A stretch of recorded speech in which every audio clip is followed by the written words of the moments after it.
Great morning my dear friends, Bhupesh Anand एक बार फिर आपके सामने है। दोस्तों, मैं लेक्चर नंबर 8 लेकर आ गया। We have covered lecture 4, lecture 5, lecture 6, lecture 7। बेटे, उसमें हमने जनरल एंट्रीज की बातें की और एक क्वेश्चन प्रैक्टिकल किया that how we can pass general entries in real life, but there are different methods for passing general entries.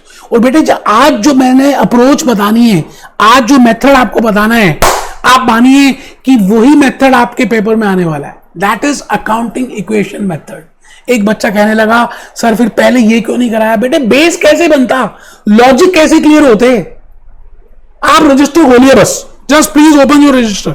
Lecture number 8, I am doing double entry book keeping as well as recording of transactions. Lecture number 8, आइए जी आइए।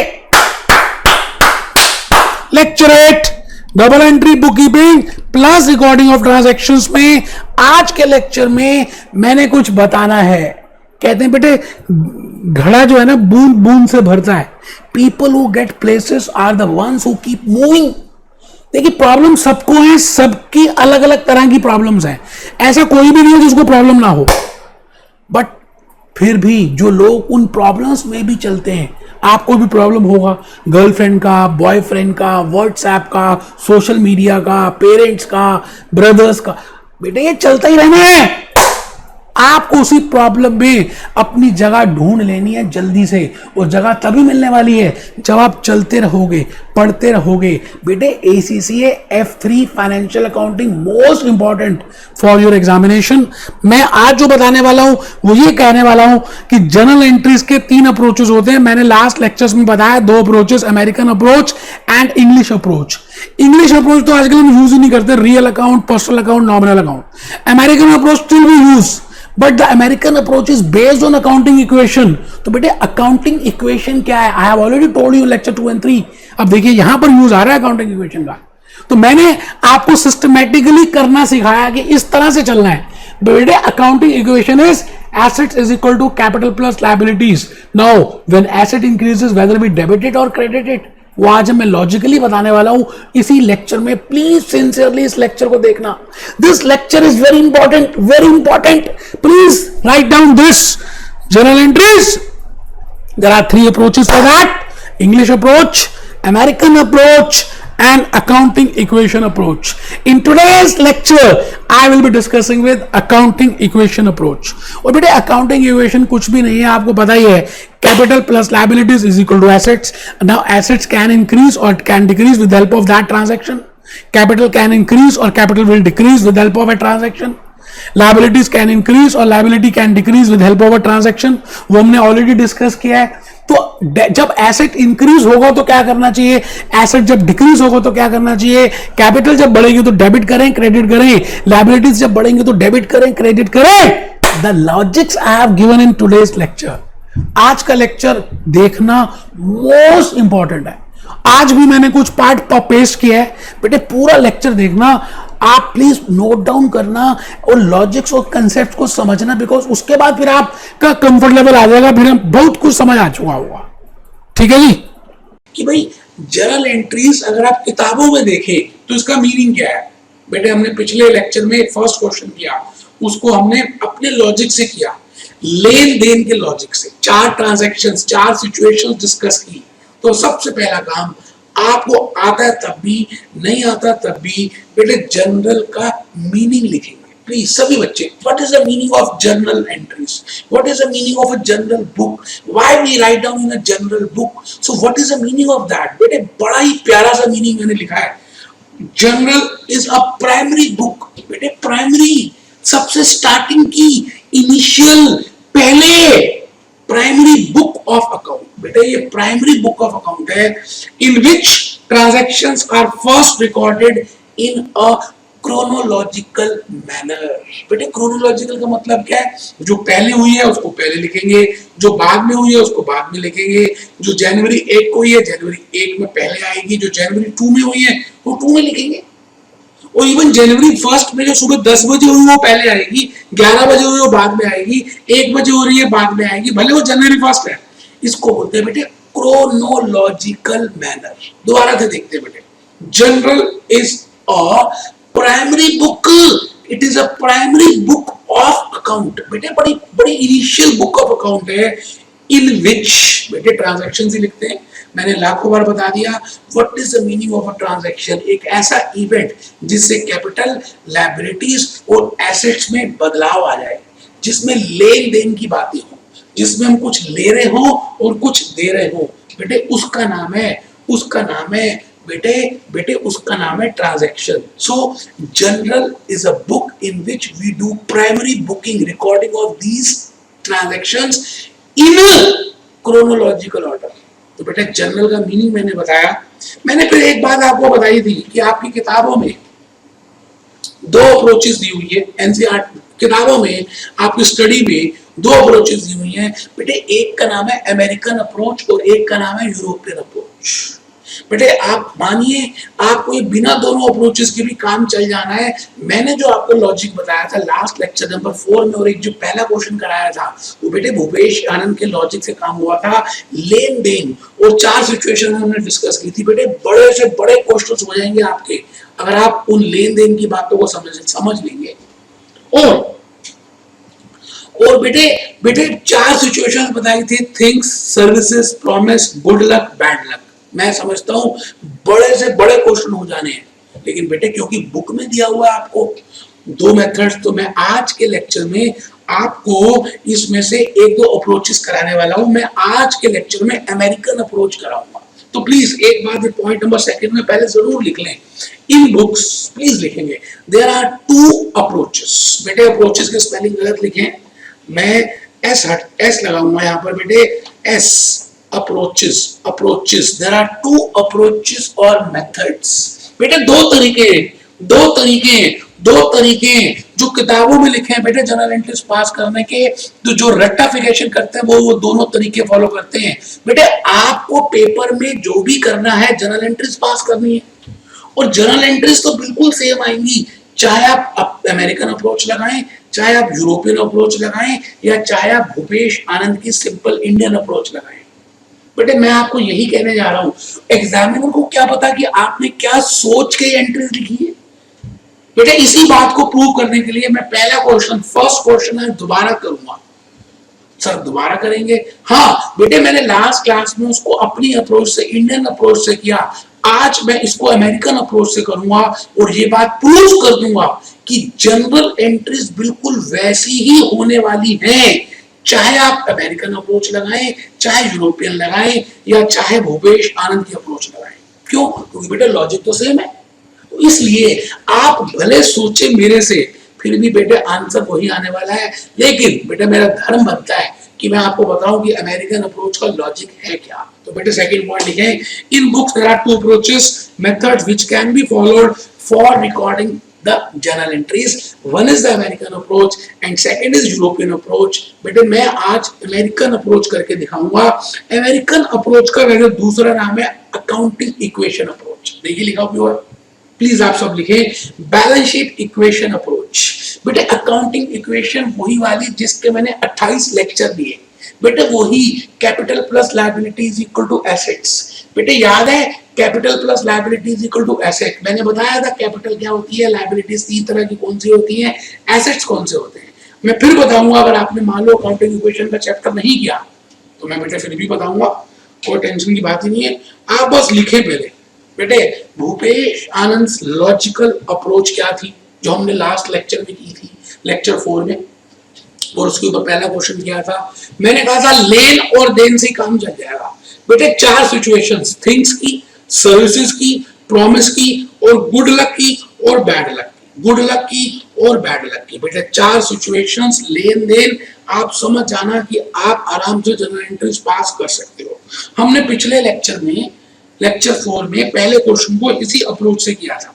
आइए जी, मैं भूपेश आनंद ऐलान करता हूं आज point number 4 से कि आप लिख रहे हैं, आप कमर सीधी करके बैठे हैं, आप ढीले ढीले नहीं बैठे, आपका मोबाइल फोन बंद है, मैं ये मान रहा हूं, तभी मैं आज आपको नई अप्रोच के बारे में बता रहा हूं। बेटे नई अप्रोच है अट्रैक्शन ऑफ टुडेज लेक्चर। आज के लेक्चर का अट्रैक्शन है recording of transactions in general book. बेटे हम जनरल बुक में ट्रांजैक्शंस को रिकॉर्ड कर रहे हैं। बेटे जर्नल क्या होता बताया, it is a primary book of account in which all transactions are recorded in chronological order. तो बेटे हम अमेरिकन अप्रोच की बात करेंगे कि अमेरिकन अप्रोच के हिसाब से जर्नल में कैसे एंट्रीज होती है। बेटे अमेरिकन अप्रोच का दूसरा नाम मैंने से बताया accounting equation approach. Accounting equation approach का मतलब क्या है? अकाउंटिंग इक्वेशन क्या होती है? Capital plus liabilities is equal to assets. पता ही है आपको बेटे, accounting equation is equal to capital plus liabilities is equal to assets. Capital plus liability जो है बेटे ये सोर्सेज होते हैं, पैसे कहां से आए, पैसे कहां से आए, और बेटे पैसे कहां लगे, पैसे कहां गए। बेटे बड़ी सिंपल सी बात है, आप पैसे कैपिटल से लेकर आते हो और आप उधार लेते हो, लायबिलिटी से लेते हो और कैपिटल से लेते हो। अकाउंटिंग इक्वेशन के चैप्टर में बताया हुआ। और यूज कहां होते हैं? सोर्स यूजेस में। एसेट्स खरीदते हो बेटे, एसेट्स परचेज करते हो, तो capital plus liability is equal to assets. Capital plus liability, capital plus liability, capital plus liability is equal to assets. तो बेटे ये हम आज इस इक्वेशन की बात करेंगे।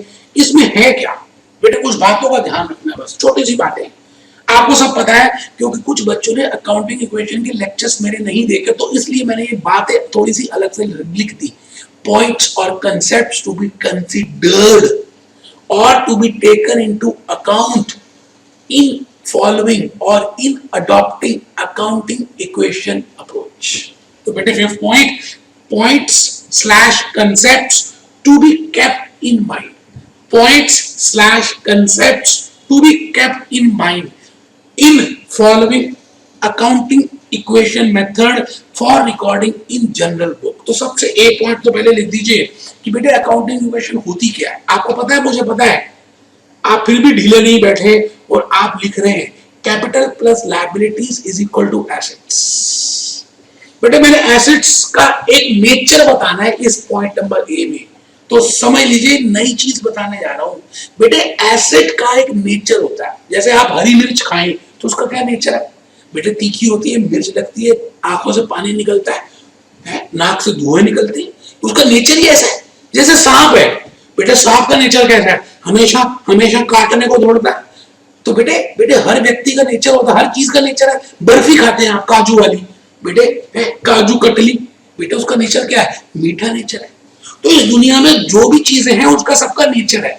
तो इसी तरह से बेटे एसेट्स का भी एक नेचर है, हमें उस नेचर को ध्यान रखना है। As per American approach, as per accounting equation approach, I should know what is the nature of capital and liabilities. It means what is the nature of left hand side and what is the nature of right hand side. In my right hand side I have assets and assets have always the debit nature. बेटे assets का nature debit balance का होता है। बेटे assets का debit balance होता है, बेटे उनका नेचर हमेशा डेबिट होता है। और इसका मतलब कैपिटल और लायबिलिटीज का बेटे हमें डबल इफेक्ट लेना है। जब इसका नेचर डेबिट होता है तो बेटे कैपिटल और लायबिलिटीज का डेबिट नेचर हो ही नहीं सकता, मतलब ही नहीं है। कैपिटल और लायबिलिटीज का बैलेंस बेटे क्रेडिट बैलेंस होता है, क्रेडिट नेचर की होती है। आप बात समझ रहे हैं? Capital plus liabilities are credit in nature, credit balance के नेचर की होती है, और assets debit balance in nature का होता है। मेरी बात को आप समझ पा रहे हैं? तो बेटे ए पॉइंट लिखें, assets capital plus liability is equal to assets, assets will have debit balance. ये सारी चीजें डेबिट बैलेंस की होती हैं। जो भी कुछ एसेट्स में आता है उनका नेचर, जैसे फर्नीचर है, जैसे गुड्स है, जैसे कैश है, जैसे बैंक बैलेंस है, जैसे जैसे जैसे मैं आपसे कहूं लैंड है, बिल्डिंग है, मशीनरी है, गुड्स हैं, बेटे इन सब का नेचर डेबिट बैलेंस का नेचर जैसे होता है। एसेट्स का नेचर जब डेबिट है, मैं कहता हूं बड़े पापा एसेट्स हैं, छोटे पापा गुड्स वगैरह हैं, तो जब बड़े पापा का नेचर ही एसेट है तो बेटे जो उसके छोटे पापा, छोटे छोटे पापा, वो सभी का नेचर डेबिट होता है। तो इस बात का, एक बात का ध्यान रखना है, एसेट्स का नेचर तो पता होना चाहिए बेटे। मैंने कहा जी एसेट्स का नेचर डेबिट बैलेंस का होता है, रटना कुछ है नहीं, लॉजिक समझना। इसका मतलब डबल इफेक्ट का मतलब, अगर हम डबल एंट्री इफेक्ट देखें तो बेटे कैपिटल और लायबिलिटीज का जो नेचर है, कैपिटल और लायबिलिटीज का जो नेचर है, कैपिटल और लायबिलिटीज का जो नेचर होगा, बड़ी सिंपल सी बात है, क्रेडिट बैलेंस इन नेचर का होगा। क्रेडिट क्रेडिट क्रेडिट बैलेंस, तो बेटे लिख लो, पहले लिख लो, capital capital plus liabilities, capital plus liabilities, capital plus liabilities is equal to assets. तो बेटे capital will have credit balance, बेटे कैपिटल का नेचर क्रेडिट बैलेंस का होगा। ये सारी चीजें क्रेडिट बैलेंस की होती हैं। सर इसका फायदा क्या है बेटे, अभी आ रहे हैं हम, अभी जर्नल एंट्रीज पास करेंगे with the help of accounting equation. तो बेटे आपको जब पता होगा ना कि नेचर किसका क्या है, तो ऐसे चुटकियों में आप अपनी एंट्रीज पास कर पाओगे। इसका मतलब अगर मैं कहता हूं कि एसेट्स का नेचर डेबिट बैलेंस का है, तो अगर एसेट्स बढ़ेंगे, सुनना ध्यान से, अगर एसेट्स बढ़ेंगे, अगर एसेट्स इंक्रीज होंगे तो डेबिट करेंगे, हम तो डेबिट करेंगे, डेबिट करेंगे। क्यों?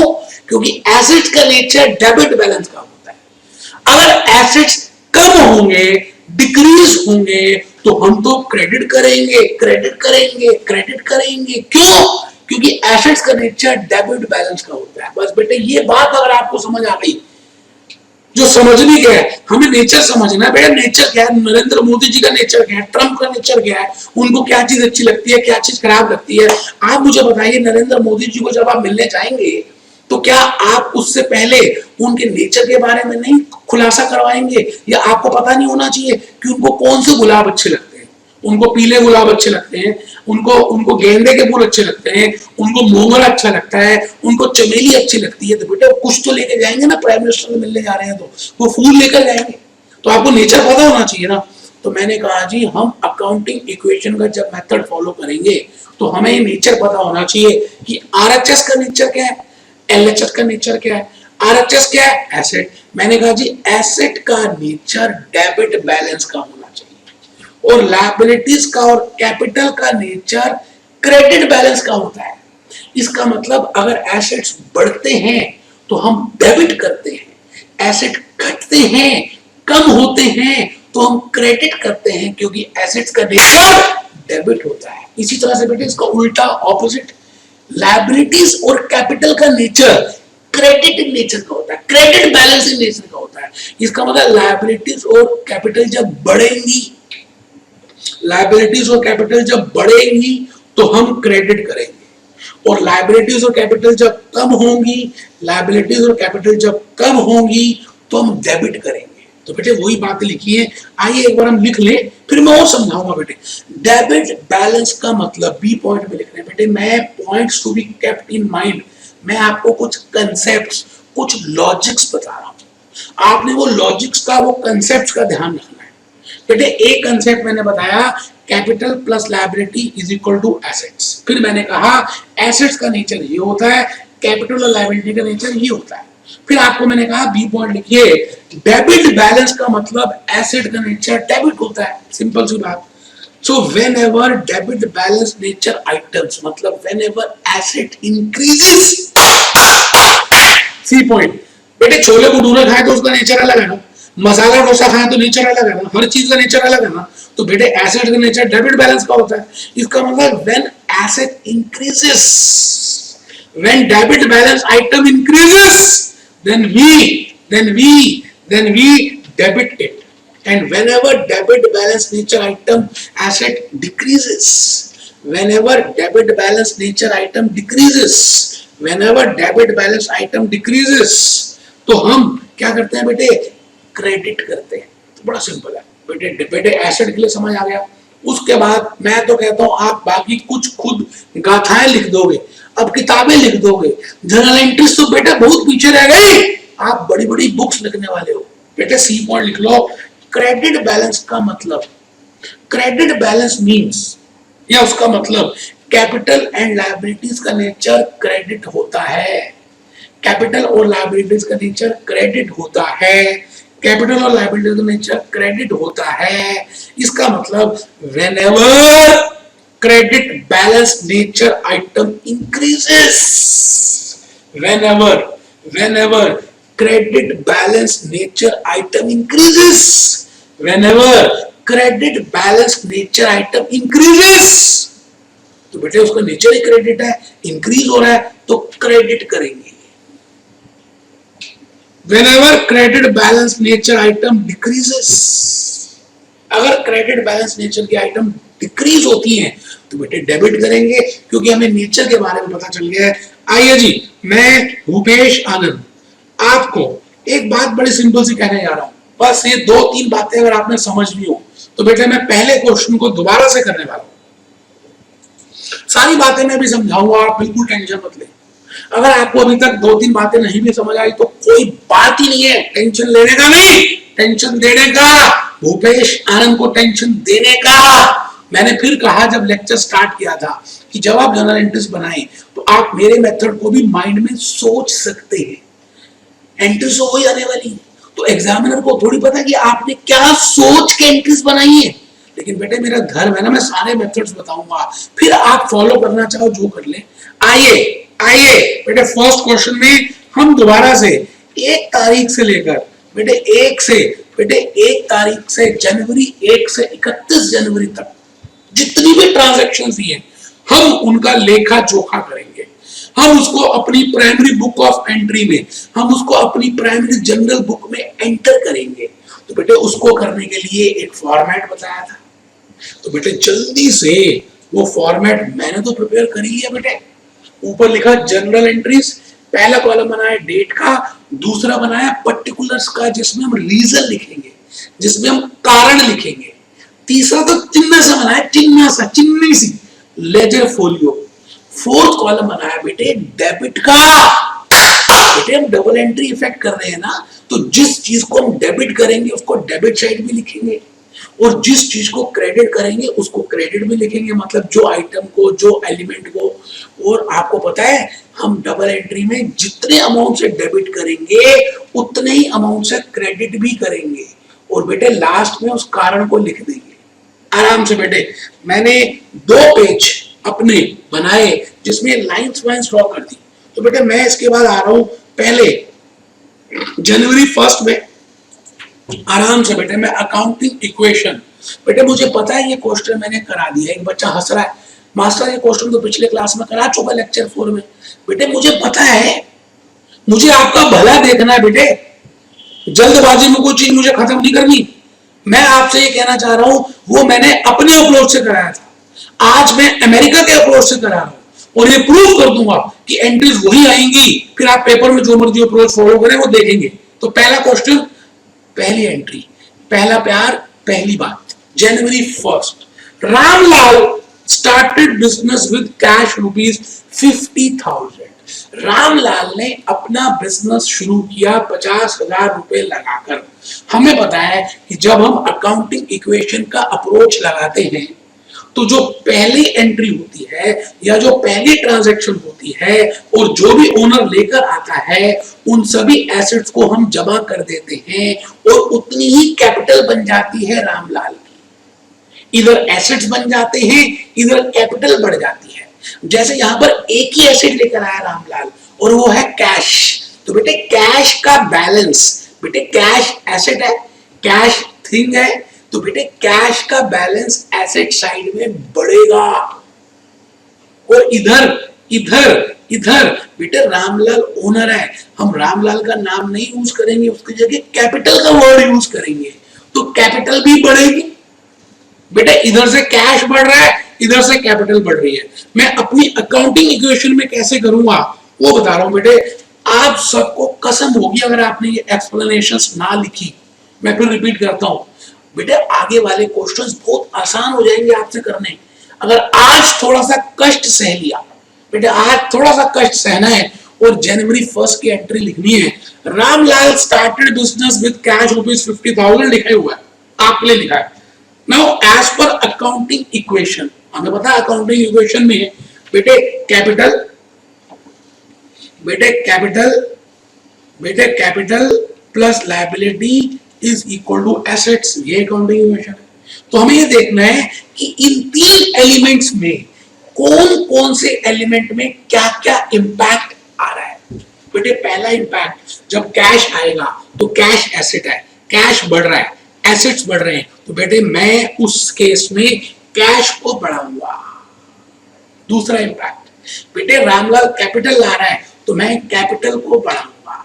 देखिए बेटे मैंने पहले लिख ली। Now as per accounting equation method, one impact will be in cash. बेटे कैश में इंपैक्ट होगा, कैश बढ़ेगा।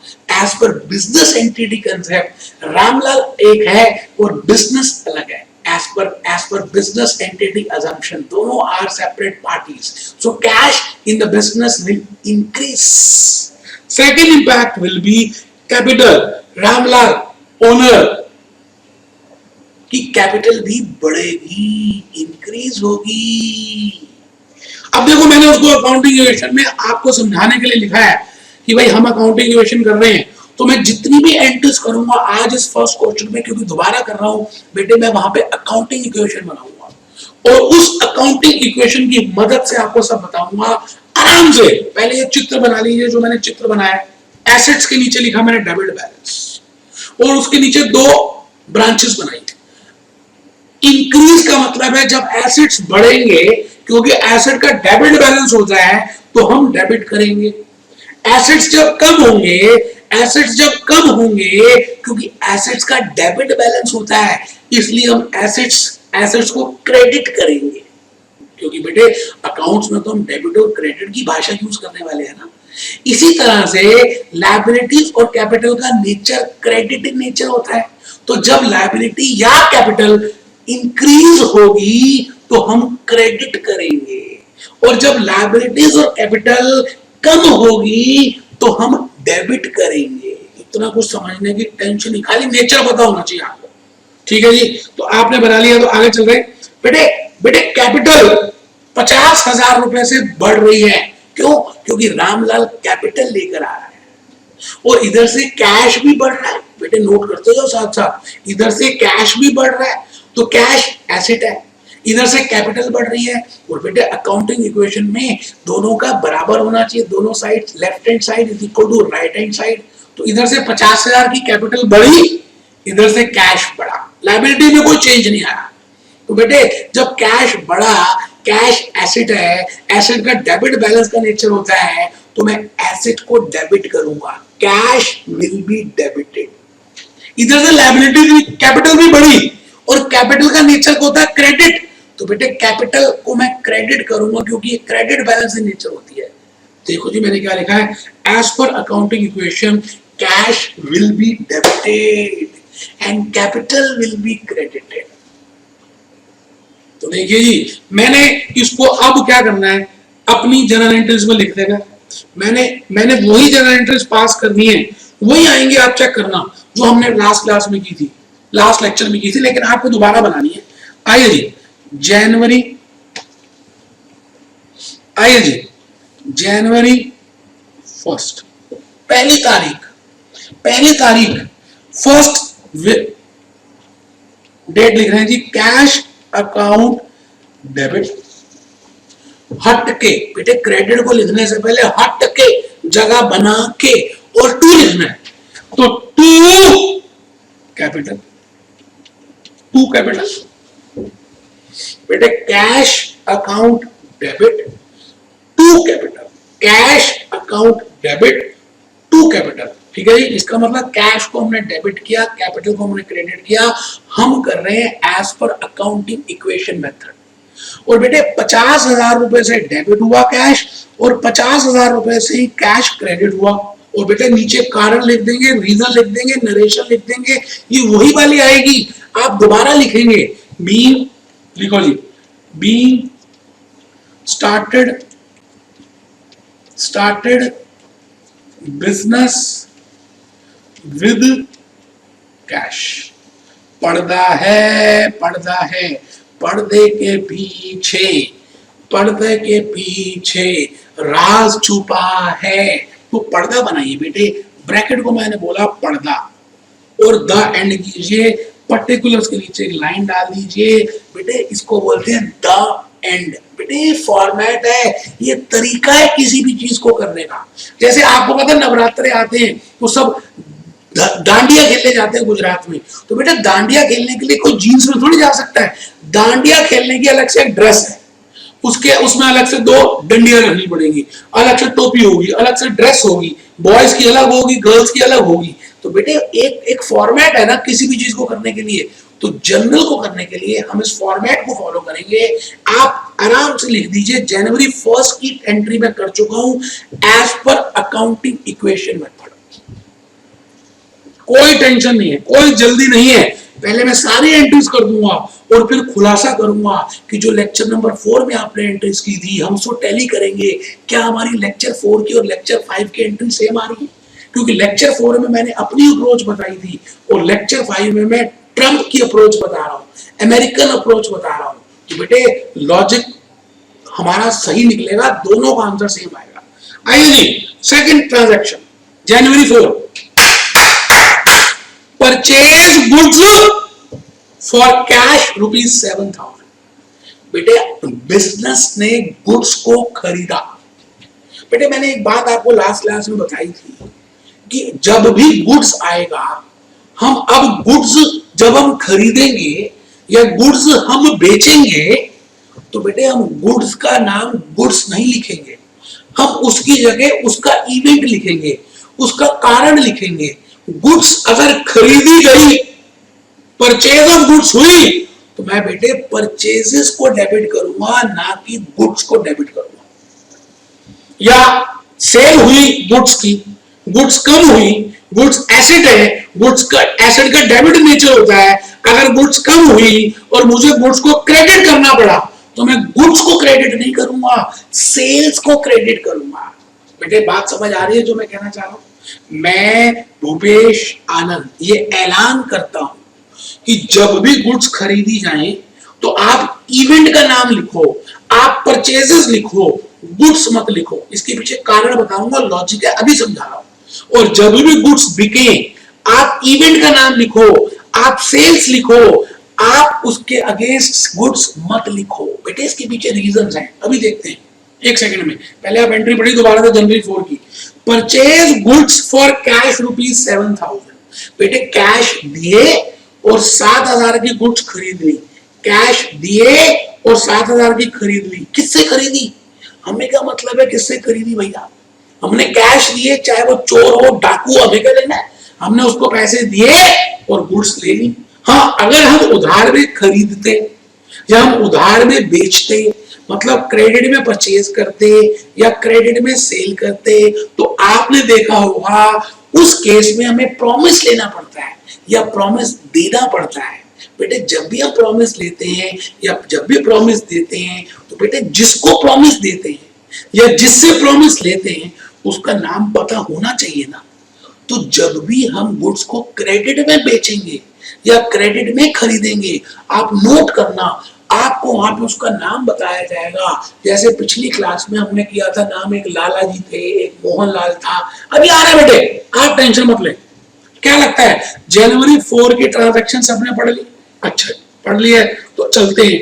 मैं भूपेश आनंद पहले आपको जनवरी 4 की एंट्री के बारे में बताने वाला हूं बेटे। बेटे बिल्कुल बताऊंगा। बेटे पहले आप ट्रांजैक्शन लिख लीजिए, परचेज गुड्स, ये लो जी, परचेज गुड्स फॉर कैश 7,000। बेटे ये प्यार है भूपेश आनंद का कि वो ट्रांजैक्शन भी पूरी लिख दी कि आपको दिक्कत ना आए लिखने में, आपके रजिस्टर में दिक्कत ना हो। जनवरी 4 तारीख है बेटे जनवरी 4, और हमें पता है अकाउंटिंग इक्वेशन का फॉर्मूला है capital plus liabilities is equal to assets. In accounting equation when there is purchase of goods, अगर गुड्स को हम खरीद रहे हैं, गुड्स एक थिंग है, गुड्स एक वस्तु है, गुड्स जब आएंगी तो गुड्स का बैलेंस बढ़ेगा, एसेट्स बढ़ेंगे। और अकाउंटिंग इक्वेशन क्या कहती है कि लेफ्ट हैंड साइड और राइट हैंड साइड बराबर होनी चाहिए। तो इधर से गुड्स का बैलेंस तो बढ़ गया, गुड्स का बैलेंस तो बढ़ गया, लेकिन यहां से क्या चीज में इफेक्ट आएगा बेटे? हमने कैश में परचेज किया है। तो बेटे उधार लिया नहीं, ना कैपिटल इंट्रोड्यूस की रामलाल ने, तो कैपिटल में भी कोई इंपैक्ट नहीं होगा, लायबिलिटीज में भी कोई इंपैक्ट नहीं होगा, लेकिन हमने कैश दिया, कैश एसेट है, कैश एसेट है। इसका मतलब एसेट, एक एसेट तो गया सर, क्या गया? कैश गया, क्या आया? गुड्स आई। तो बेटे यहां पर हम गुड्स क्योंकि आ रही हैं, गुड्स बेटे एसेट है, बेटे एसेट का डेबिट बैलेंस का नेचर होता है, इसलिए हम गुड्स को डेबिट करेंगे। और बेटे कैश भी एसेट है, कैश का भी डेबिट नेचर बैलेंस का होता है, लेकिन कैश कम हो रहा है, इसलिए हम कैश को क्रेडिट करेंगे। आइए बेटे जनवरी 4 की एक बार एक्सप्लेनेशन लिख दीजिए, मुझे मालूम है कि आपको समझ आ गया, फिर भी लिखिए। Capital plus liabilities is equal to assets in accounting equation when there is a purchase of goods things assets will increase. ठीक है जी, ठीक है। आगे देखिए, goods will not be available free of cost. हमें पता है कोई भी चीज इस दुनिया में फ्री में नहीं मिलती, डबल इफेक्ट होता है। अगर कैश भी लिया है तो आपको एक हाथ में गुड्स ली, दूसरे हाथ में पैसे दिए। जैसे आप बाजार में लेने जाते हैं, संतरे लेने जाते हैं, सेब लेने जाते हैं, सब्जियां लेने जाते हैं, सब्जियां ली पैसे दिए, सब्जियां ली पैसे दिए। आप सब्जी वाले को थोड़ी कहते हैं उधार दे दे, 2-3 दिन के बाद दूंगा, नहीं बेटे, सब्जियां ली पैसे दिए। तो goods will not be available free of cost, या तो हमें कैश में लेनी पड़ेगी और या वायदा करना पड़ेगा, प्रॉमिस देना पड़ेगा। बट इस क्वेश्चन में, इस ट्रांजैक्शन में ये क्लियरली गिवन है कि हमने रोकड़ा दिया, कैश दिया। तो बेटे बी पॉइंट में यही बात लिखी है। अब आ जाओ जी सी पॉइंट, अकाउंटिंग इक्वेशन, क्योंकि हम अमेरिकन अप्रोच फॉलो कर रहे हैं, अकाउंटिंग इक्वेशन अप्रोच फॉलो कर रहे हैं, और मैं आपको अकाउंटिंग इक्वेशन के हिसाब से ही बताऊंगा कि आपको डेबिट क्या करना है और क्रेडिट क्या करना है। बस आपको एक बात पता होनी चाहिए कि एसेट का नेचर क्या होता है और कैपिटल और लायबिलिटीज का नेचर क्या होता है। एक बच्चे ने कहा सर मैं बताऊं, मैंने कहा बेटे बिल्कुल बताओ। वो कहता सर एसेट्स का नेचर डेबिट बैलेंस का नेचर होता है और कैपिटल और लायबिलिटीज का नेचर बेटे क्रेडिट इन नेचर का होता है। तो आइए, capital plus liabilities is equal to assets. Goods increase हो रहे हैं 7,000 रुपए से और कैश कम हो रहा है 7,000 रुपए से। आराम से बेटे, गुड्स इंक्रीज हो रहे हैं 7,000 से, गुड्स एसेट है, कैश भी एसेट है, एसेट का डेबिट बैलेंस इन नेचर होता है। अब एक बात का ध्यान रखना है, जब भी गुड्स आएंगी, अगर वो परचेज कर रहे हैं तो हम परचेजेस का नाम लिखेंगे, जब गुड्स जाएंगी तो हम सेल्स का नाम लिखेंगे। तो बेटे instead of goods we will use the name of the event, और इवेंट दो होते हैं, हाउ टू से, एक परचेजेस और एक सेल्स। तो इवेंट का नाम लिखना है, ये तो मैंने वीडियो नंबर 4 में बताया था आपको। Now event can be of 2 types. ये देखिए प्यार है भूपेश आनंद का, मैंने लिख भी दिया कि इवेंट दो होते हैं बेटे, दो। गुड्स कैन बी परचेज्ड और गुड्स कैन बी सोल्ड। तो एक इवेंट क्या हुआ, परचेजेस, और एक इवेंट क्या हुआ, सेल्स। इसका मतलब आज के बाद आप कभी भी जब भी गुड्स को खरीदोगे बेटे, वैसे मैं आपको बताऊं, गुड्स 2 प्रकार की हो सकती है। जो आप थिंग्स खरीदते हो ना, 2 तरह की होती है। एक ऐसी थिंग्स जो आपने खरीदी बेचने के लिए, आगे बेचेंगे, उससे प्रॉफिट कमाएंगे, उसमें कुछ प्रोसेसिंग करेंगे फिर बेचेंगे। फॉर एग्जांपल मारुति सुजुकी का नाम ले बेटे, मारुति सुजुकी ने बैटरियां एक्साइड बैटरी वालों से एक्साइड बैटरी खरीदी। तो बेटे आप ये बताओ, मारुति सुजुकी उस गुड को आगे बेचना चाहती है या अपने पास ही रखना चाहती है? बेटे उसको क्या लेना एक्साइड बैटरी का, क्योंकि हर कार में बैटरी लगती है तो उसको तो वो बेचनी है, इसका मतलब वो बैटरी अपनी कार में लगाएगी, अपनी कार मैन्युफैक्चर करेगी और आगे बेच देगी। मतलब मारुति सुजुकी या तो वो एक्साइड की बैटरी डायरेक्टली एक्साइड वाला उसे खरीद के आगे भी बेच सकती है, या अपनी कारों की मैन्युफैक्चरिंग में यूज कर सकती है। अब बेटे ऐसी गुड्स जो आप अपने पास रखने के लिए नहीं ले रहे, आपको आगे बेचनी है या आपको मैन्युफैक्चर करनी है, तो मैं कहता हूं कि गुड्स दो प्रकार की हो सकती है। एक बच्चा बड़े ध्यान से सुन रहा है, बेटे बिल्कुल कमर सीधी करके बैठा है, वो कहता है गुड्स दो प्रकार की हो सकती है। ये टीचर, ये मास्टर कुछ अलग ही चर्चा कर रहा है। हाँ बेटे, मैं कुछ अलग बात बताना चाहता हूँ, मुझे रोकना मत बेटे। बेटे मैं ये कहना चाहता हूं कि आप एज ए बिजनेस में जब धंधा करते हो तो आप दो प्रकार की थिंग्स, दो प्रकार की गुड्स खरीद सकते हो। एक ऐसी गुड्स बेटे जो आप आगे बेचने के लिए या उसको मैन्युफैक्चरिंग में किसी प्रोडक्ट में इस्तेमाल करके बेचने के लिए यूज करते हो, उसको बोलते हैं गुड्स फॉर सेल पर्पस। और बेटे एक ऐसी गुड्स होती हैं, ऐसे थिंग्स होते हैं, ऐसे एसेट्स होते हैं जिनको आप आगे बेचने के लिए नहीं खरीदते, आप उनको अपने पास रखोगे। एक बच्चा कहता सर इसमें इसका फायदा क्या होगा? बेटे बता रहा हूं, ठंड तो रख लो, एक मिनट शांत तो हो जाओ, बीच में बोलते जा रहे हो ये क्या होगा वो क्या होगा। मैं आपसे ये कह रहा हूं गुड्स दो तरह की होती है। पहले बताओ ये बात सबको समझ आ गई? गुड्स दो प्रकार की होती है, पहले डबल स्टार लिखो। ऑल द थिंग्स, सर्विसेज की बात नहीं कर रहा, मैं कह रहा हूं जो भी थिंग्स आप खरीदते हो, जो भी वस्तुएं खरीदते हो, which we buy can be divided into two categories. हम उसको दो भागों में डिवाइड कर सकते हैं। एक जो गुड्स इन नेचर की होती है और दूसरी जो नॉन गुड्स इन नेचर की होती हैं। एक बच्चे को समझ आ गया, वो कहता है सर जैसे हम किसी फर्नीचर को खरीदते हैं, हमारी दुकान किराने की है, हमारी दुकान बनिए की है, हमारी दुकान जनरल स्टोर की है। अच्छा बेटे आगे बताओ। वो कहता है सर मान लो कि हमारी दुकान एक बनिए की है, हम आटा, दाल, बेसन, चावल, बीड़ी, सिगरेट, माचिस ये सब बेचते हैं, तो हमारे लिए गुड्स क्या होंगी? आटा, दाल, चावल, माचिस, गुटखा, बीड़ी ये सब होंगी। बेटे क्यों आप ये क्यों खरीद रहे हो? क्योंकि आपको आगे बेचनी है। लेकिन बेटे उस दुकान में फर्नीचर भी चाहिए होगा, कोल्ड ड्रिंक्स को ठंडा करने के लिए, बेटे कोल्ड ड्रिंक्स को ठंडा करने के लिए रेफ्रिजरेटर चाहिए होगा। आप ये बताओ वो किराने वाला, वो जनरल स्टोर वाला, वो बनिए की दुकान वाला, क्या वो रेफ्रिजरेटर जो खरीदेगा क्या आगे बेचने के लिए खरीदेगा या कोल्ड ड्रिंक्स को ठंडा करने के लिए खरीदेगा?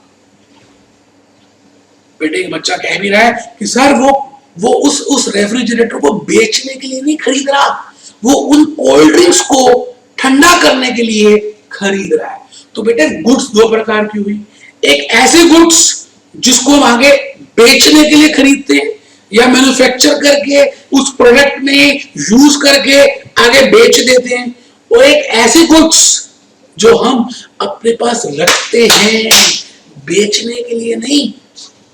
चलिए अभी आ रहे हैं डबल स्टार में, लिखिए all the things which we buy can be divided into two categories, goods in nature and non goods in nature. ठीक है जी।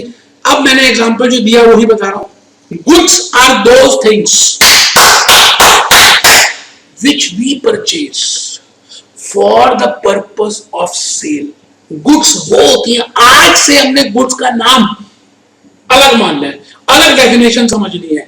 गुड्स वो होती हैं जिनको हम या तो डायरेक्टली बेचने के लिए खरीदते हैं या अपने प्रोडक्ट को मैन्युफैक्चर करने के लिए खरीदते हैं। तो लिखिए जी, goods are those things which we purchase for the purpose of cell.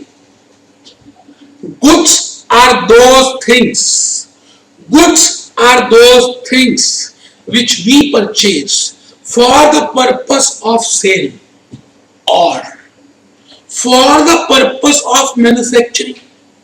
मैंने मारुति का एग्जांपल दिया, इसका मतलब या तो डायरेक्टली उनको बेचने के लिए खरीदते हैं या अपने प्रोडक्ट की मैन्युफैक्चरिंग में यूज करके उस प्रोडक्ट को बेचने के लिए खरीदते हैं। मैंने एग्जांपल जो दिया बेटे उसके नीचे बना दिया। एक लाला जी हैं, लाला जी ने जनरल स्टोर खोला और लाला जी बीड़ी सिगरेट पान सब कुछ रख रहे हैं, आटा दाल चावल, लेकिन लाला जी ने फर्नीचर भी खरीदा, लाला जी ने फ्रिज खरीदा। तो बेटे लाला जी ने जो फर्नीचर परचेज किया, लाला जी ने जो रेफ्रिजरेटर खरीदा ठंडी बोतलें करने के लिए, हमारे यहाँ ठंडी कोल्ड ड्रिंक मिलती है, उसको ठंडा करने के लिए बेचनी कोल्ड ड्रिंक थी, रेफ्रिजरेटर नहीं बेचना था। तो बेटे गुड्स का मतलब होता है जिसको हम बेचने के लिए या मैन्युफैक्चरिंग के लिए खरीदते हैं। इसका मतलब ऐसे गुड्स, ऐसी वस्तुएं जिनको ना तो हम बेचने के लिए ना मैन्युफैक्चरिंग के लिए खरीदते हैं, उसको हम उसके नाम से ही पुकारेंगे।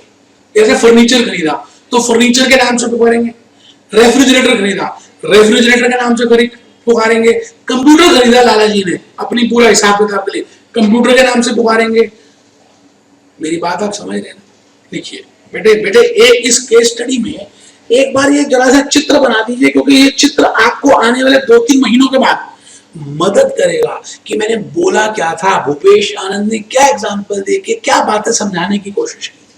बेटे मैंने लिखा लाला जी, मैंने लिखा जनरल स्टोर, मैंने लिखी माचिस, मैंने लिखा गुटखा, मैंने लिखी बीड़ी, मैंने लिखा आटा, मैंने लिखी दाल, मैंने लिखी चीनी, मैंने लिखा हरे रंग से फर्नीचर, मैंने लिखा हरे रंग से रेफ्रिजरेटर, मैंने लिखा हरे रंग से कोल्ड ड्रिंक। बेटे कोल्ड ड्रिंक गुड्स है, रेफ्रिजरेटर गुड्स नहीं है। तो जो गुड्स इन नेचर की नहीं होंगी हम उसको उसके नाम से पुकारेंगे। बेटे ये ज्ञान भले इस एंट्री में इस्तेमाल नहीं हो रहा, आने वाली एंट्रीज में, आने वाले क्वेश्चंस में बड़ी मदद करेगा। मैं आपको लॉजिकली बता रहा हूं, हर चीज जो बता रहा हूं इसके पीछे लॉजिक है, रीजन है, कारण है, कुछ भी रट नहीं रहे। चलिए जी, आइए आइए आइए आइए, मेहरबान मेहरबान कदरदान, आइए नेक्स्ट स्टार गुड्स वाले में वो लिख दीजिए, इन केस इंस्टेड ऑफ परचेजेस और सेल्स। ये बात मैं बता ही चुका हूं, वी ओनली राइट गुड्स। बेटे एंट्री करनी होती तो मैं खत्म ही कर चुका होता। और बेटे मेरे को आपने थोड़ी कहा था कि फर्स्ट क्वेश्चन को दोबारा से अकाउंटिंग इक्वेशन के मेथड से कराओ, ये तो मेरा प्यार है। जब मैं इतना सीरियस हूं आपके लिए तो आप अपने लिए सीरियस क्यों नहीं हो? क्यों ढीले बैठ रहे हो? कमर सीधी। और बेटे सब नोट करना रजिस्टर में, मैं टाइम दे रहा हूं। चलिए जी 4 स्टार लिखिए। बेटा 3 स्टार लिख चुके हो, 4 star. In case instead of purchases और sales we write, we only write goods, तो प्रॉब्लम आ सकती है। मैंने आपको एक बात बताई कि हम गुड्स जब खरीदते हैं तो गुड्स को खरीदने का कारण का नाम लिखेंगे, या तो परचेजेस लिखेंगे या सेल्स लिखेंगे। अब मैं ये बताना चाहता हूं लॉजिकली आपके दिमाग में, अगर आप ऐसा नहीं करते, परचेजेस और सेल्स का नाम नहीं लिखते, खाली गुड्स का ही नाम लिखते हैं, तो बेटे ये गुड्स हैं, ये बताओ ये गुड्स हैं। अब गुड्स आ भी रही है, गुड्स जा भी रही है।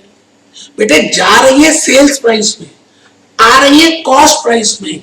बेटे गुड्स का नेगेटिव बैलेंस आ जाएगा अगर आप गुड्स को गुड्स में ही रहने दोगे। अगर आज आप परचेजेस और सेल्स को अलग अलग नहीं करोगे तो बेटे एक तो हर एंट्री में, जैसे हम अकाउंटिंग इक्वेशन में करते थे, जब भी गुड्स बेचते थे तो हम उसका पहले प्रॉफिट निकालते थे और उस प्रॉफिट को कैपिटल में लेके जाते थे। बोलो हाँ या ना? बेटे हर ट्रांजैक्शन में प्रॉफिट निकालना पड़ेगा। एक तो ये परेशानी, दूसरी परेशानी क्या होगी, गुड्स का बैलेंस नेगेटिव आ जाएगा जो कभी हो ही नहीं सकता। इसका मतलब ये जरूरी हो जाएगा कि हमें गुड्स को 2 चीजों में बाइफरकेट करना पड़ेगा, परचेजेस को अलग लिखना पड़ेगा। इसका मतलब जब भी हम परचेज करेंगे पूरे 12 महीने में हम परचेजेस में लिखते जाएंगे, और जब भी हम सेल करेंगे हम सेल्स में लिखते जाएंगे। अब हम हर बार बार प्रॉफिट नहीं निकालेंगे, साल के आखिरी में हम सारी सेल्स को ऐड कर देंगे, सारी कॉस्ट परचेजेस को ऐड कर देंगे, सेल्स में से कॉस्ट प्राइस उन सबकी लेस कर देंगे, प्रॉफिट आ जाएगा। बोलो बेटे ये आसान है या नहीं? बेटे इसीलिए गुड्स को हम परचेजेस और सेल्स में लिखेंगे। गुड्स 2 प्रकार की होती हैं, एक goods in the nature of goods and एक goods which are not in the nature of goods. It means goods which are in the nature of goods, it means either I want to sell them directly or I want to use in my manufacturing activity in that product, and then I want to sell it. And those goods, those things which are not in the nature of goods, are to be named by their names only. For example, furniture, for example, machinery, and these are not actual goods because I have not purchased them for selling purpose. तो देखेंगे बेटे, देखेंगे there can be a negative balance. अगर आप goods को goods में ही रहने दो तो बेटे लॉजिक, आपने नहीं कहा कि लॉजिक बताओ, प्यार है बेटे कि गुड्स को अगर हम गुड्स में ही रहने दें, आप अपने टीचर से पूछिएगा कि सर इसका लॉजिक क्या है कि हम परचेजेस और सेल्स को अलग अलग लिखते हैं, तो बेटे नेगेटिव बैलेंस आने का कारण हो सकता है। और प्रॉफिट इज मस्ट, हर बार आपको प्रॉफिट निकालना पड़ेगा। तो बेटे कंक्लूजन क्या हुई एंट्री नंबर 2 की, हम परचेजेस को यूज करेंगे जब हम खरीदेंगे गुड्स, और हम सेल्स को यूज करेंगे जब हम बेचेंगे गुड्स। और ऐसे थिंग्स जो हम बेचने के लिए नहीं खरीद रहे या मैन्युफैक्चरिंग के लिए नहीं खरीद रहे, उनको उसी नाम से पुकारेंगे, ठीक है। इन केस ऑफ गुड्स और things purchased not for sale, not for sale, we will use name of that goods, हम उन्हीं गुड्स का नाम लिखेंगे, जैसे बिल्डिंग, जैसे फर्नीचर, जैसे लैंड, जैसे मशीनरी, जैसे रेफ्रिजरेटर, जैसे कंप्यूटर। हमने उनको, जनरल स्टोर वाला थोड़ी उनको बेचेगा, तो बेटे हम उनका नाम लिखेंगे। आइए जी, मैं इतना समझाने के बाद पहले इसकी एंट्री लिख दूं बेटे, फिर हम आगे चलेंगे। आप अपने जर्नल एंट्री वाला पेज निकाल लें, निकाल लें बेटे। बेटे जनवरी 4, जनवरी 4 आगे बेटे, जनवरी 4 आगे मेरे बेटे। तो मैं लिख रहा हूं परचेजेस अकाउंट डेबिट। अब मुझसे मत पूछना कि परचेजेस को लिख रहे हैं, मैं सब बता चुका हूं। हटके हटके हटके टू कैश बेटे, 7,000 का सामान खरीदा और हमने 7,000 रुपए दे भी दिए। मैं यहां पे लिख रहा हूं being goods purchased, being goods purchased for cash. हमने गुड्स को खरीदा कैश में। आराम से बेटे हमने चैप्टर क्लोज किया, चैप्टर क्लोज मतलब एंट्री क्लोज की जनवरी 4 की। मैं रुक गया नहीं, जल्दी में तो हो ही नहीं यार, मैं आराम से चलता हूँ। मेरे को आपने देखा होगा मेरा नेचर, मैं बिल्कुल आराम से लॉजिक्स, कंसेप्ट्स, आगे पीछे की बातें, गूगल, गाने, चुटकुले, हंसकर, खड़े होकर, बॉडी लैंग्वेज के साथ ही कराता हूँ बेटे। आप उसकी टेंशन छोड़ दें। हम आ रहे हैं जनवरी 5 की तरफ। Sold goods for cash ₹5,000। अब बेटे हमने यहाँ गुड्स बेची हैं, गुड्स सेल की है। अगर हमने सेल की है तो सेल्स में लिखेंगे, और खरीदी है तो परचेजेस अकाउंट में लिखेंगे। ये बात मैं बता चुका हूं। आइए जी, मैं तीसरी ट्रांजैक्शन को देखता हूं, उसकी एक्सप्लेनेशन मैंने क्या लिखी। आइए बेटे, आइए आइए आइए बेटे। बेटे सोल्ड गुड्स फॉर कैश, बेटे आपके लिए मेहनत की है, पहले एक्सप्लेनेशन बनाई, पहले स्लाइड्स बनाई, अलग अलग रंग प्रयोग किए कि आपको समझ आए। Sold goods for cash ₹5,000। अब बेटे capital plus liabilities is equal to assets. हमें पता ही है, अकाउंटिंग इक्वेशन का मेथड फॉलो कर रहे हैं। हमने गुड्स बेची, गुड्स चली गई, गुड्स एसेट था, एसेट कम हो गए, एसेट का डेबिट बैलेंस होता है, इसलिए मैं गुड्स को क्रेडिट करूंगा। लेकिन मैं समझा चुका हूं कि जब हम गुड्स बेचें तो हमें सेल्स का वर्ड यूज करना चाहिए, तो सेल्स को क्रेडिट करेंगे। अब कैश आया, कैश आया, कैश एसेट है, एसेट बढ़ रहा है, डेबिट नेचर का होता है, इसलिए कैश को हम डेबिट करेंगे। बेटे अकाउंटिंग इक्वेशन से चल रहे हैं, कोई घबराने की बात नहीं है। आइए हम इसकी एंट्री लिख दें। आइए जनवरी 5 की एंट्री लिख देंगे, और हम लास्ट में चेक करेंगे जो हमने लास्ट लेक्चर में किया था बेसिक लॉजिक से, उसकी एंट्रीज और उसकी एंट्रीज बिल्कुल सेम आने वाली है। हमने गुड्स बेच दी कैश में, कैश एसेट है, कैश आ रहा है, कैश डेबिट बैलेंस है, क्योंकि एसेट है, डेबिट भी नेचर का होता है, तो कैश जब बढ़ेगा तो मैं डेबिट करूंगा।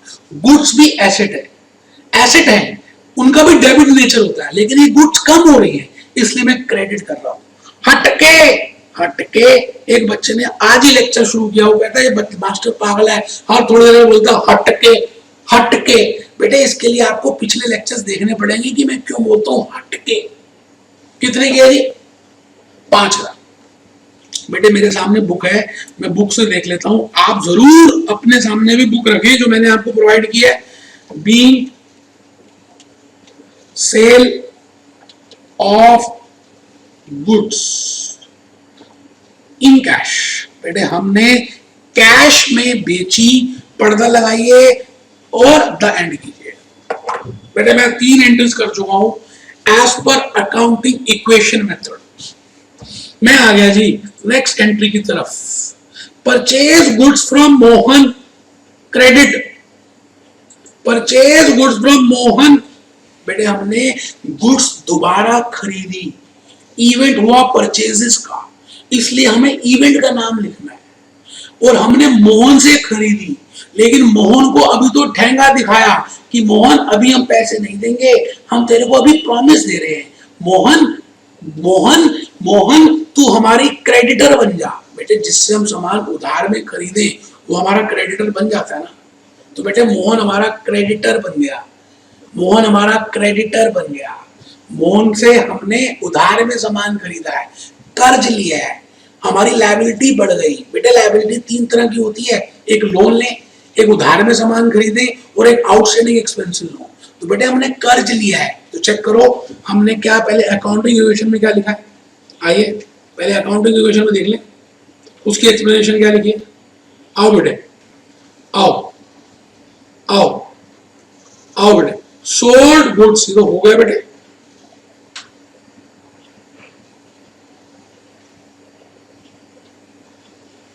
जनवरी 7 purchase of goods from Mohanlal on credit worth rupees this. देखो जी मैंने क्या लिखी एक्सप्लेनेशन। पहले तो बेटे अकाउंटिंग इक्वेशन लिख दी, capital plus liabilities is equal to assets. फिर मैंने एसेट का नेचर मुझे पता था डेबिट बैलेंस का नेचर होता है, तो मैंने कहा गुड्स बढ़ रही हैं, गुड्स एसेट है, गुड्स बढ़ रही हैं, और गुड्स का एसेट का डेबिट बैलेंस का नेचर होता है। इसलिए जब गुड्स बढ़ेंगी, जब एसेट्स बढ़ेंगे तो हम डेबिट करेंगे, लेकिन हम परचेजेस का नाम यूज करेंगे। और क्योंकि उधार में ले रहे हैं, फ्री में तो मिल नहीं रही, हमें पेमेंट करनी पड़ेगी, आज नहीं तो कल नहीं तो परसों। तो जब तक हम पेमेंट नहीं करेंगे हमारा कर्ज आएगा, हमारी लायबिलिटी आएगी, और किसका नाम लिखेंगे? मोहनलाल का। देख लो बेटे, क्रेडिटर मोहनलाल, सो क्रेडिट। तो बेटे मैंने लिखा purchases to be debited, Mohanlal to be credited. तो आइए जी जल्दी से हम उस परचेज बुक में, हम उस जनरल बुक में लिख दें जनवरी 7 purchases account debit, purchases account debit. हटके, फिर हटके बेटे क्रेडिट जब भी लिखते हैं हटके लिखते हैं और टू लगाते हैं। टू मोहन, हमने मोहनलाल की से कर्ज लिया, कितने का बेटे? कितने का? 4,500 रुपए का। तो लिखेंगे बी परचेज। बेटे ग्रामर का इस्तेमाल ना करें, सेंटेंस इंग्लिश पूरी यूज ना करें, कीवर्ड को यूज करें, मोटी मोटी बात लिखें, टेंशन बिल्कुल ना लें। B purchase of goods on credit from Mohan Lal. बेटे 3 एंट्रीज कर दी, बेटे नरेशन भी लिख दी, आराम से देख लो बेटे, कोई जल्दी है ही नहीं यार।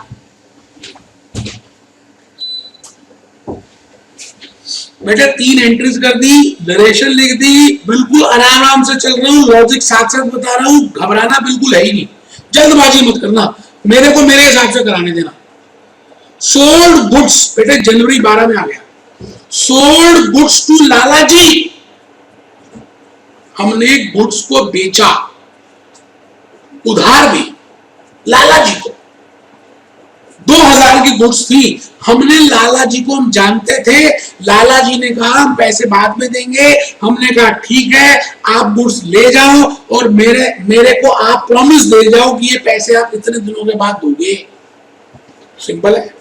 देखिए जी, हमने इसकी अकाउंटिंग इक्वेशन क्या बनाई है बेटे क्योंकि ज्यादा स्लाइड्स हो गई हैं तो मुझे बार बार ऊपर नीचे करना पड़ता है।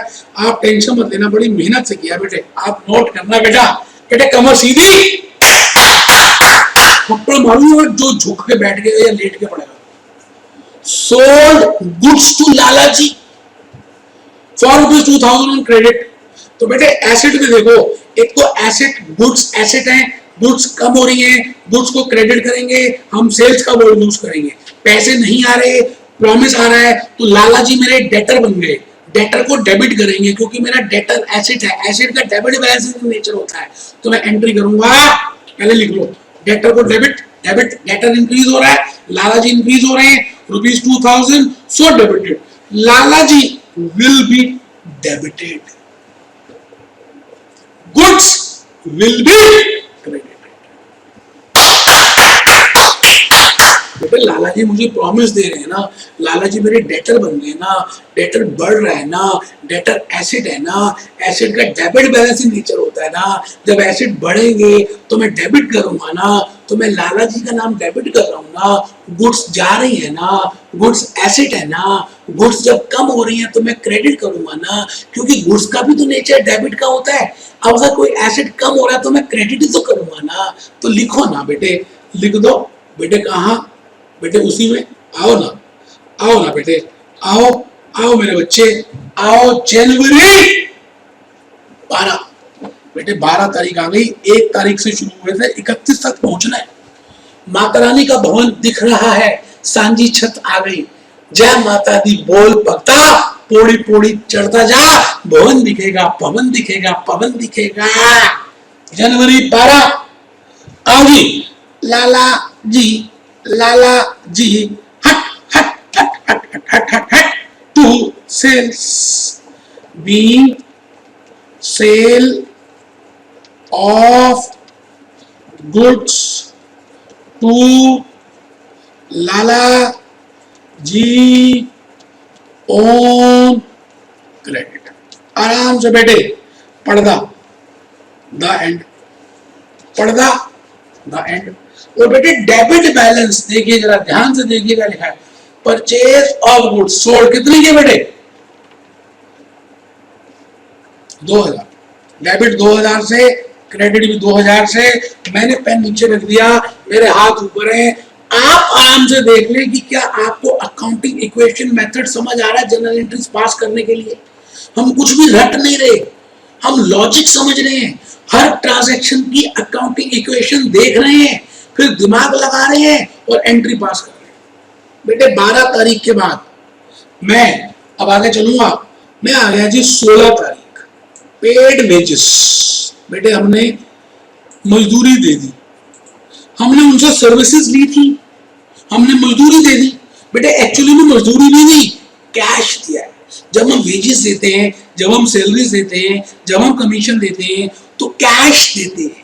बेटे इसकी अकाउंटिंग इक्वेशन क्या होगी, मैंने बड़े अच्छे अच्छे क्वेश्चंस कराए थे आपको अकाउंटिंग इक्वेशन में। तो आइए एक बार देखें कि जब आपने वेजेस पे की तो बेटे अकाउंटिंग इक्वेशन में कहां पे फर्क पड़ेगा। तो जल्दी बच्चे आ जाए, capital plus liability is equal to asset.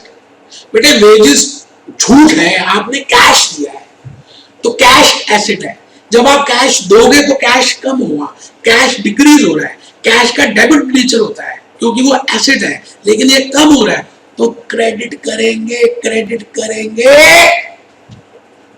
अब बेटे वेजेस तो एक्सपेंस है, आप मुझे बताइए बेटे रीजन क्या है।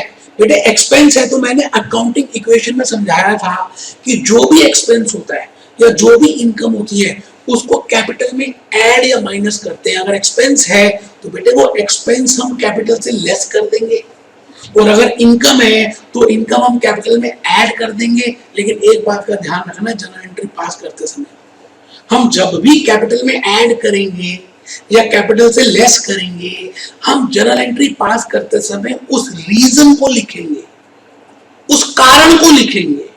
बेटे बेटे हमने वेजेस में कैश दिया और हमने इसको लेस करना है कैपिटल से क्योंकि एक्सपेंसेस है। बेटे हम क्या एंट्री पास करेंगे, रीजन को डेबिट करेंगे, हम उसका रीजन का नाम लिखेंगे। अगर एक्सपेंस हुआ तब भी रीजन का नाम लिखेंगे, इनकम हुई तब भी रीजन का नाम लिखेंगे।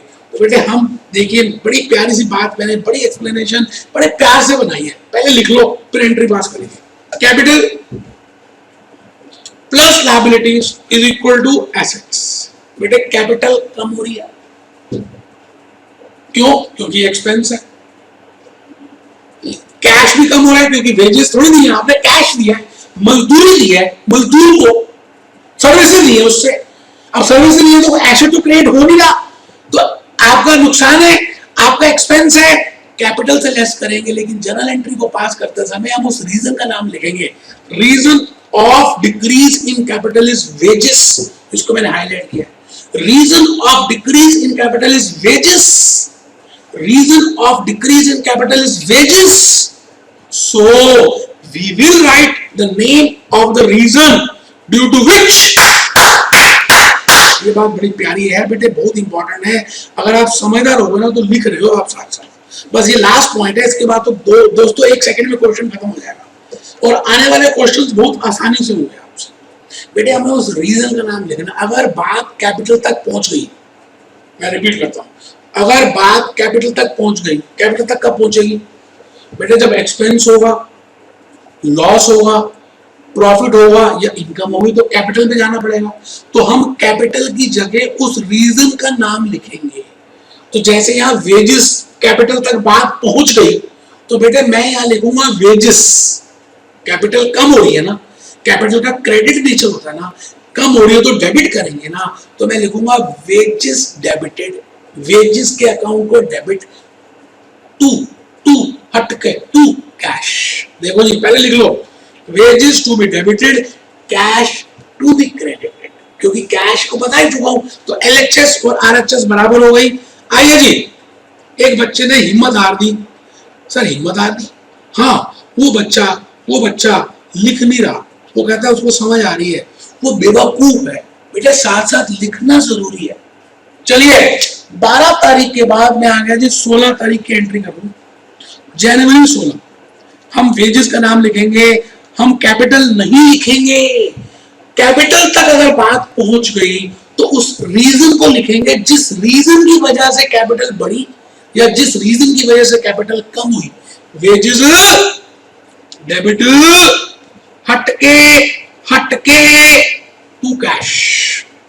आओ जी 4000 डेबिट और 4000 credit. Be wages paid in cash। B wages paid in cash। बेटे हमने वेजेस को कैश में दे दिया, आराम से, कोई टेंशन ही नहीं है। B wages paid in cash। चलो जी नेक्स्ट एंट्री में आ जाओ। Paid salaries 2500। बेटे अब तो समझ आई है, पेड सैलरीज 2500। बताओ जी, सैलरी एक्सपेंस है, कैश जाएगा तो क्या करें? यहां देखो जी नीचे, अच्छा मैंने इसका नहीं लिखा एक्सप्लेनेशन, बहुत इजी है इसलिए नहीं लिखा। आप बताओ क्या होगा, आपके हिसाब से क्या होगी? सैलरीज दी है, सैलरीज सर्विस है, एक्चुअली में आपने कैश दिया है तो कैश कम होगा। कैश एसेट है, एसेट का डेबिट नेचर का बैलेंस होता है, कम होगा तो क्रेडिट करेंगे। और सैलरी एक्सपेंस है, कैपिटल तक जाएगी। बात अगर कैपिटल तक पहुंच गई तो उस रीजन को लिखेंगे। तो देखते हैं जी जनवरी 17 सैलरीज। बेटे पूरी क्लास अटेंड करनी है, मैं फिर बता रहा हूं तभी बेनिफिट है। जब पूरा क्वेश्चन कर लेंगे ना, आने वाले क्वेश्चंस में बहुत कम समय लगेगा, यकीन से बता रहा हूं। Salaries account debit to cash cash. बेटे 2500 रुपए का डेबिट भी कर दिया और 2500 रुपए से क्रेडिट भी कर दिया। बीइंग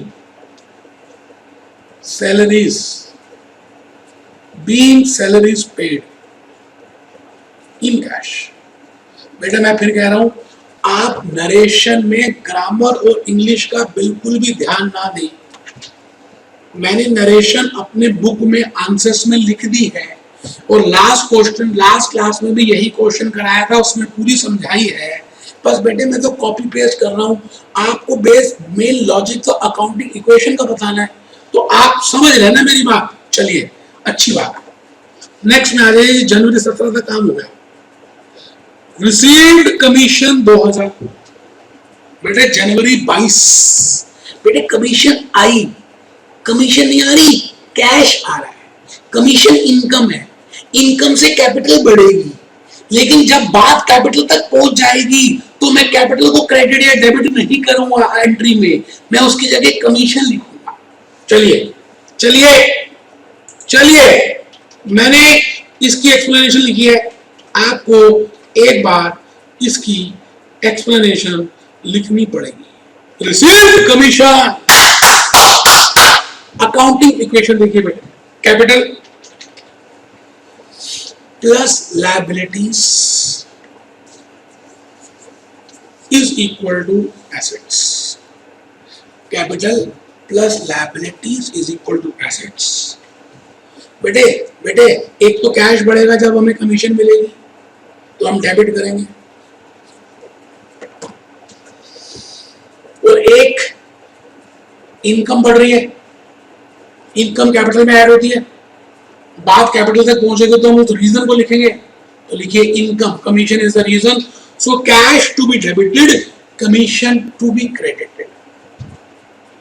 चलते हैं जी उसी एंट्री की तरफ, उसी जर्नल में, और वहां पर हम अपनी बात रखते हैं। जनवरी 17 के बाद आगे जी जनवरी 22, कैश तुम डेबिट हो जाओ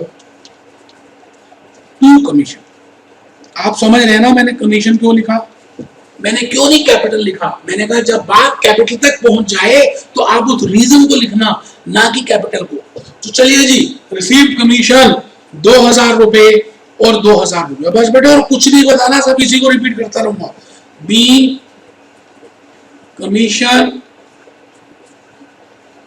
रिसीव्ड, बी कमीशन रिसीव्ड, 2000 रुपए की हमने कमीशन हमें मिली, एंट्री पास कर दी। हमारे 22 तारीख के बाद सीधा बेटे 25 तारीख में आ गए।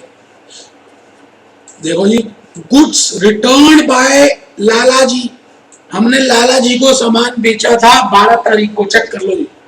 12 जनवरी को हमने 2000 का सामान बेचा था लाला जी को, लाला जी को उधार में बेचा था। लाला जी मेरे डेटर हैं, लाला जी को मैंने प्रॉमिस लिया था, लेकिन 12 तारीख को जो बेचा था वो 25 तारीख को लाला जी आ गए, और लाला जी कहने लगे ए रामलाल, ए रामलाल ये ले ले, ये ले ले, 1500 का सामान मैं वापस करने आया हूं, तेरा सामान खराब है। अब बेटे लेना तो पड़ेगा, आपने तो उधार में बेचा हुआ है, मरता क्या ना करता। बेटे 2000 रुपए लेने हैं आपने, 2000 रुपए लेने हैं, अब आपको तो पैसे की जगह वो गुड्स दे रहा है। आपने कहा ठीक है एंट्री पास करते हैं। लाला रुक अभी, लाला अभी रुक, हम जरा एंट्री पास करें और उसकी एक्सप्लेनेशन देखें कि लाला क्या एंट्री पास कर रहा है। आइए, हमने लिखा गुड्स रिटर्न बाय लाला। बेटे अब गुड्स जब आएंगी तो क्या क्या इंपैक्ट होगा अकाउंटिंग इक्वेशन में। बेटे गुड्स एसेट है, बेटे एसेट बढ़ जाएगा क्योंकि लाला जी से गुड्स आ रही है, तो एसेट बढ़ेगा, गुड्स बढ़ेंगी। लेकिन ये गुड्स आई क्यों? क्योंकि आपने 12 तारीख को लाला जी को सेल की थी और वो क्रेडिट में बेची थी। इसका मतलब ये गुड्स सेल्स रिटर्न है, जो सेल की थी वो आई। तो बेटा हम इसका नाम लिखेंगे सेल्स रिटर्न लिखेंगे, ना तो हम गुड्स नहीं लिखेंगे, ना सेल्स लिखेंगे, ना परचेजेस लिखेंगे। बेटे हमने जो गुड्स बेची 12 तारीख को लाला जी को उधार में, उसमें से उन्होंने वापस की, तो इन गुड्स का नाम होगा बेटे, बेनाम नहीं है, इन गुड्स का नाम है सेल्स रिटर्न गुड्स। दूसरा, जो लाला जी ने मुझे पैसे देने थे, लाला जी मेरे डेटर है, अब लाला जी से 2000 रुपए लेने थे, लाला जी ने 1500 रुपए वापस कर दिए, तो बेटे अब लाला जी से 1500 थोड़ी लेने, अब तो लाला जी से कम लेने, 2000 थोड़ी लेने, लाला जी से 500 रुपए लेने। क्यों? क्योंकि 2000 में तो 1500 गुड्स उन्होंने वापस ही कर दी। तो बेटे जो लाला जी का हमने डेटर बनाया हुआ था, बेटे मेरा आज डेटर कम हो गया ना। बेटे जब डेटर कम होगा, मेरा एसेट कम होगा, जिनका डेबिट नेचर है, तो मुझे आज क्रेडिट करना पड़ेगा ना। तो देखो बेटे मैंने क्या लिखा है, impact 1, stock of goods will increase. Impact 2, Lala ji balance will decrease. बड़ा प्यारी सी बात लिखी है जी, stock of goods will increase, Lala ji balance will decrease.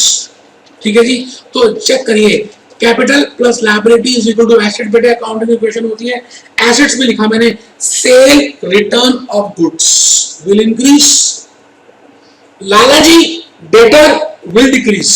तो क्या एंट्री बार करेंगे, sales return goods debited to Lala ji, Lala ji. चलिए जी एंट्री पास कर दें। फिर हम लास्ट एंट्री, बेटे अब तो खत्म नहीं होने वाला काम। एक बच्चे ने हिम्मत हार दी, नहीं बेटे हिम्मत नहीं हारनी, देखो ये गलत बात है बेटे, आप हिम्मत हारोगे तो बेटे मेरा क्या हुआ, ये देखो आप ऐसी बातें मत करना, हिम्मत नहीं हारनी। बेटे अब तो 2 एंट्रीज रह गई यार, देखो लिखो 25 तारीख आ गई 25, सेल्स रिटर्न, सेल रिटर्न, इसका मतलब जो हमने सेल की थी उसमें से रिटर्न आया, account debit to to to to Lala Lala ji 1500 रुपए की। तो लिखो जी, being goods returned by Lala ji, पर्दा लगाओ, द एंड।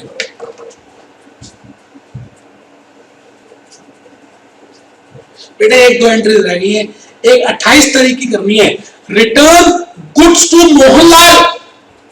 अब हमने मोहनलाल से गुड्स खरीदी थी, देखो 28 तारीख की entry, return goods to Mohanlal. आप चेक करो हमने मोहनलाल से गुड्स कितनी खरीदी थी, ये 4500 रुपए की, ये कौन सी तारीख को खरीदी थी, 7 तारीख को खरीदी थी, हमने उसमें उधार भी खरीदी थी, हमें 4500 देने हैं, हमारे वो क्रेडिटर हैं, लेकिन हमने क्या किया 1000 रुपए की गुड्स, 1000 रुपए की गुड्स उसको वापस कर दी। हमने कहा डिफेक्टिव है, ले जा मोहनलाल। बेटे गुड्स जा रही है, हमने जो खरीदी थी वो हम दे रहे हैं, गुड्स कम हो रही हैं, तो गुड्स का बैलेंस कम हो रहा है। गुड्स एसेट है, एसेट का डेबिट नेचर का बैलेंस होता है, तो मैं क्या करूंगा, गुड्स को क्रेडिट कर दूंगा। लेकिन गुड्स का नाम तो कभी यूज ही नहीं करते बेटे, उसके पीछे इवेंट लिखेंगे। इवेंट क्या है, जो गुड्स मैंने परचेज की थी उनको रिटर्न कर रहा हूं, तो बेटे इवेंट हुआ परचेज रिटर्न, परचेज रिटर्न। अब जो पैसे मैंने 4500 देने थे वो मेरे क्रेडिटर में आ रहे हैं, मोहनलाल को मैंने उस समय क्रेडिट किया था क्योंकि वो मेरा लायबिलिटी बन गई थी, आज 1000 रुपए से उसकी एंट्री पास करूंगा ना। क्यों? क्योंकि मोहनलाल क्रेडिटर है, क्रेडिटर लायबिलिटी है, मेरी लायबिलिटी कम हो गई। लायबिलिटी का नेचर क्रेडिट बैलेंस का होता है, जब लायबिलिटी कम हो जाए तो बेटे हमें लायबिलिटी को डेबिट करना चाहिए। तो एंट्री क्या करेंगे, Mohanlal to to to purchase return. आओ जी सीधा लिखते हैं, मोहनलाल जनवरी 28, मैंने लिख दिया जी मोहनलाल अकाउंट डेबिट हटके to purchase return, to purchase return बेटे 1000 रुपए की है, 1000 रुपए बेटा।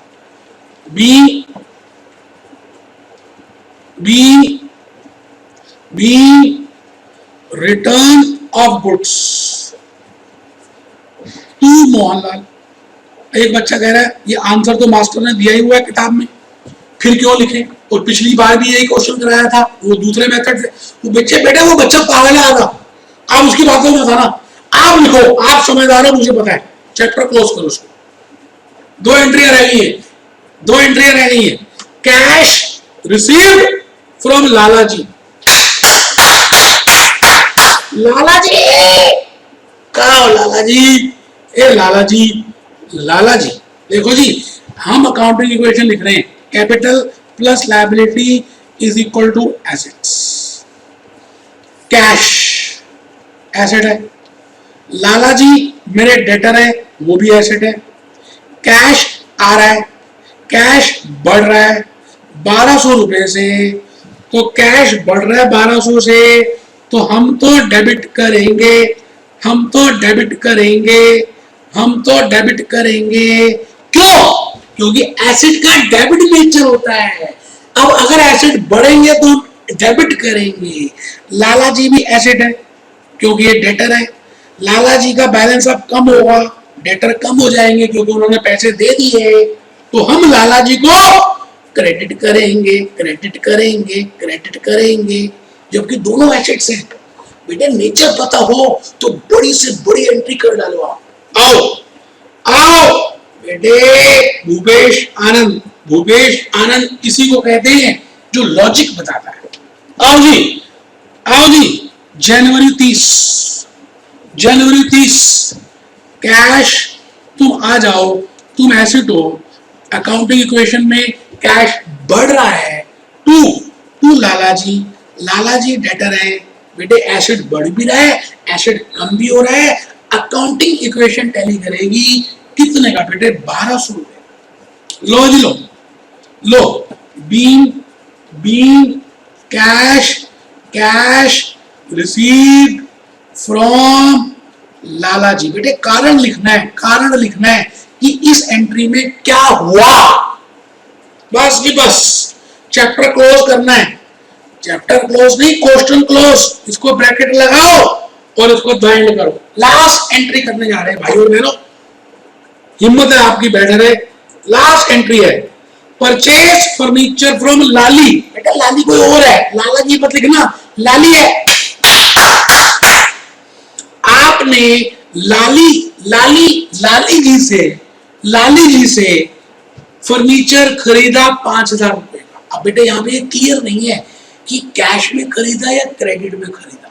मैंने आपको आज लेक्चर में बताया था कि जब भी क्रेडिट में होता है, जब कैश नहीं दिया होता और उसका नाम दिया होता है जिससे हमने खरीदा, तो बेटे हमें मानना पड़ेगा कि हमने उधार में खरीदा। लाली जी कौन है? लाली जी से हमने उधार में खरीदा। फर्नीचर क्या है बेटे? Non good, that good which is not purchase for sale, तो which is not in goods in nature. तो इसमें हम परचेजेस और सेल्स नहीं लिखेंगे, परचेजेस सेल्स नहीं लिखेंगे, हम फर्नीचर का नाम लिखेंगे। बेटे मेरा गला दर्द हो गया बताते बताते। गुड्स दो तरह की होती है, इन the nature of goods, not in the nature of goods. Not in the nature of goods जैसे फर्नीचर, तो बेटे फर्नीचर जो non goods, not in the nature of goods है, फर्नीचर का नाम ही लिखेंगे। और लाली जी से हमने उधार में खरीदा है, लाली जी हमारी क्रेडिटर बन गई, हमने उनको पैसे देने हैं। तो लिखो बेटे, एंट्री लिखो, लिखो, लो बेटे लिखो। हम आ गए 31 तारीख, जनवरी 31। फर्नीचर, फर्नीचर एसेट है, एसेट बढ़ रहा है इसलिए हम डेबिट कर रहे हैं। उधार में खरीदा है, फ्री में तो नहीं खरीदा, लाली जी को पैसे देने पड़ेंगे, लाली जी हमारी क्रेडिटर हो गई। टू लाली, ए लाली 5000 रुपए। B purchase of furniture on credit, credit में हमने फर्नीचर को खरीदा। आराम से बेटे, बेटे मैंने 31 तारीख तक एंट्रीज कर डाली। एक बच्चे ने ठंडी सांस ली कि क्वेश्चन खत्म। बेटे एक्चुअली में इस क्वेश्चन के थ्रू मैंने बहुत सारी बातें बताने की कोशिश की। अब आने वाले जो क्वेश्चंस हैं आपको मजाक लगेंगे, मजाक लगेंगे, आपको लगेगा पता नहीं क्या हो रहा है आपके साथ। तो बेटे मैं आपको दो मेथड्स बता चुका हूं, एक मेरा अपना लेन देन का और एक अमेरिका का। उम्मीद है बेटे आपको लॉजिक समझ आए होंगे। हम आगे फिर मिलेंगे लेक्चर 6 में, और मेरी आपसे रिक्वेस्ट है कि आप पहला क्वेश्चन जो मैंने आपको लेक्चर 4 और लेक्चर 5 में कराया है बेटे 2.5-3 घंटे लग गए, इस क्वेश्चन को ही आप मेरे वाले मेथड से तो कर चुके होंगे बेटे, अकाउंटिंग इक्वेशन के मेथड से आज जाकर फिर करना है। हर ट्रांजैक्शन में अकाउंटिंग इक्वेशन बनानी है और जो नीचे बताया उसके हिसाब से खुद बिना देखे पास एंट्रीज करनी है, तब जाकर पक्का होगा। Be happy, be jolly, be chair.